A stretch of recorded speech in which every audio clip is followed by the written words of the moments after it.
خدلته دا مسله او دې باره کې زموږ نه اکثر تپوس کېږي یو زنانه د دې بیمارۍ ودرولو دپاره ګولۍ خوړی شي او که نه نو جواب د دې مسلې هغه دا دی که چېرته یو زنانه حیض د بیماري بندۍ د څه عذر دپاره لکه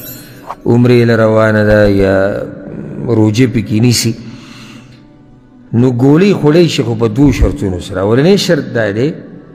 چې دا ګولۍ به دې له نقصان نه ورکوي او الله قرآن کې ولا تقتلوا انفسکم ځانونه به نه وژنئ ولا تلقوا بایدیکم الی التهلکه الله بل ځای کوي لاسونه به د هلاکت ځای ته نه ور اچوئ که چېرته دې ګولو او دوی کې نقصان وي نو بیا یې نشي استعمالولی او که نقصان پکې نه استعمالولی شي دویم شرط د خاوند په اجازت سره